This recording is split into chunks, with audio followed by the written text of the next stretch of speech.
Hello mga persons! Ayan nga, dahil nga inaantok pa ako, so tumulog muna ulit ako pagkatid ko sa aking eskwela.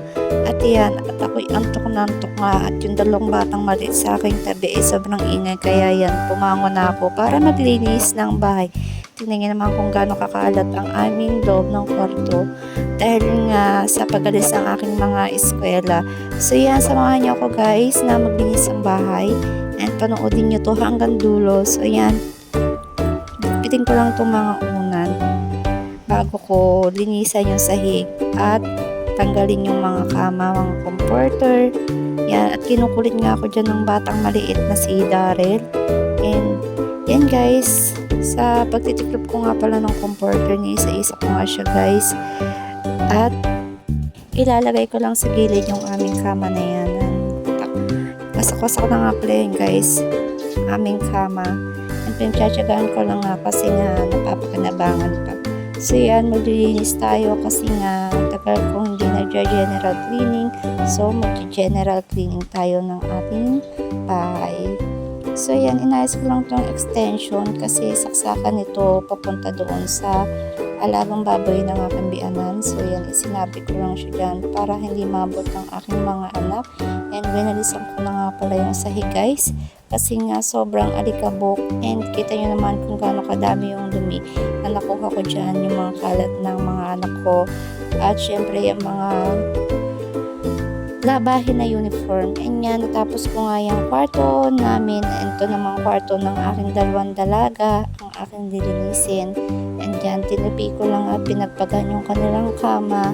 Sobrang daming alikabok guys kasi nga mainit tapos mahangin dahil sa haging amihan. Sobrang alikabok guys talaga ng kwarto na to kasi nga hindi pa nga semento yung sahig namin kaya ganyan yung laging malikabok ang bawat sulok.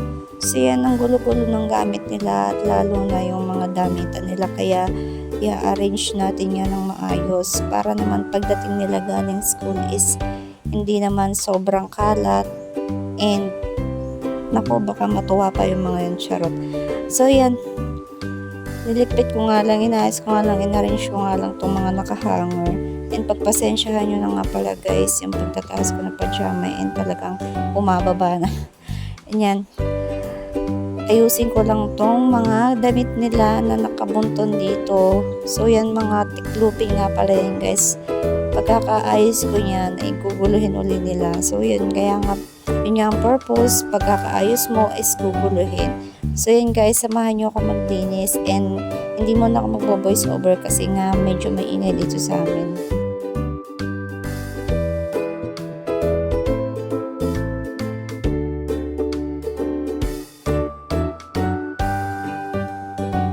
Pagkatapos ko nga ligpitin yung kalat ng kanilang damit, ayan guys, ilinis ko yung ilalim ng katre nila at talaga namang napakadaming basura. Talaga naman pag hindi naman nainis ang person. So yan, pati itong table na maliit na to ni Ate Divine na gulong-gulo, lagi na lang gulong-gulo dyan. So yan, pagpagan na rin natin kasi nga malikabok. So pagkatapos ko nga pala guys maglinis ng kwarto nila is susunod ko naman yung kusina. In-arrange ko lang itong mga gamit sa table para naman medyo maayos. So yan, natapos na maglinis ang person ng anong kwarto. So ito naman sa aming pinaka-living room. So yan, living room syempre. Social para naman, social pa kayo nga living room, diba? So yan, nilinis ko lang at winalisan ko yung mga nakakalat na hanger kasi nilikot siya ng ating batang maliit at yung gulong-gulong nga pala yung aming cabin. So punasan ko lang ng konti. So hindi ko nga pala siya dahil kapupunas ko lang kahapon. So tingnan nyo naman yung basura na nakuha ko sa loob at loob ng bahay namin, sa loob ng kwarto. Sobrang dami at yan ang person hindi na magkaintindihan dyan kanina kasi nga ang dami ng hugasin, plato at kaldero. So yan, pagkatapos nga pala yan guys, magpupugas na ako ng mga pinggan namin. So lilinisin ko muna pala yung gasol namin kasi nga nagigitata na sa sobrang dumi. So kung mapapansin nyo guys, may electric pan doon sa ilalim. So hindi na nga pala gumagana yun. Kaya doon ko na lang nilagay sa ilalim kaysa nakaimbak sa kwarto, pampasikip-sikip lang sa loob ng kwarto. Kaya medyo hindi maganda yung boses ko ngayon. So, panoorin nyo na lang kung ano yung gagawin ko dyan.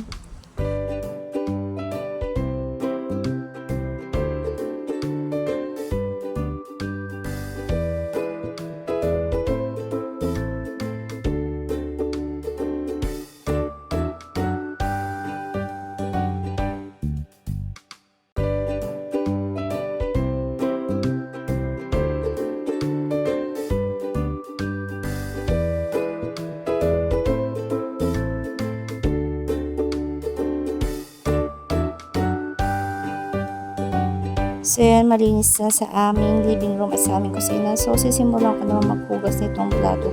Tataka ako guys, bakit araw-araw na naglinis pero hindi pa rin matapos-tapos hanggang. So, yun daw yung sikreto ng mga masayang pamilya na buo kayo kasi nga laging kalat. Maging masaya ka kung laging magulo yung bahay at maging masaya ka kung lagi kang may nuhugasan na marami pinagkainan kasi nga lagi kayong sama-sama ng iyong pamilya. So, yan guys, maghugas muna ako ng pinggan dito, tapos panoorin nyo lang guys, at mamaya ulit ako magbo-voice over.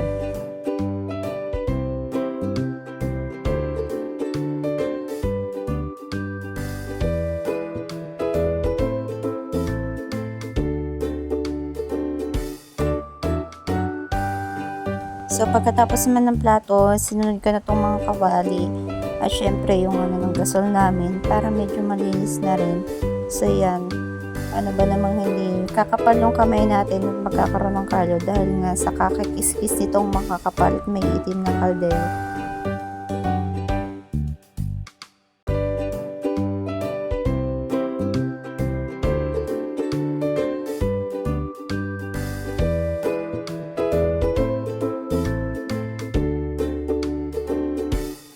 So, yan, pagkatapos nga ng person, ligpit ko na yung mga hinugasan ko kanina.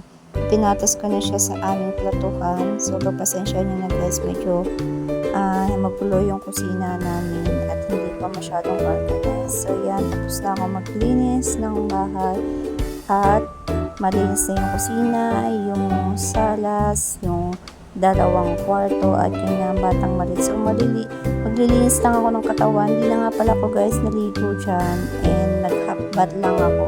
So yan, mag-skincare muna ang person kasi susundo tayo ng ating lalabas na high school kasi half day lang sila.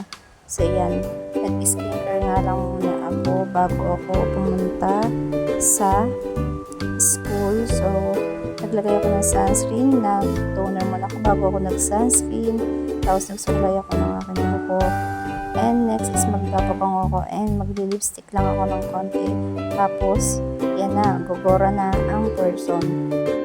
At sinundo ko nga pala muna guys yan, yung dalawang batang makulit bago ako umalis. So yan, nagtakbuhan na nga sa tricycle. At magdadrive na tayo. So yun lang guys, salamat sa panonood ng aking mini vlog. So, bye-bye. Susundo na ako sa aking eskwela.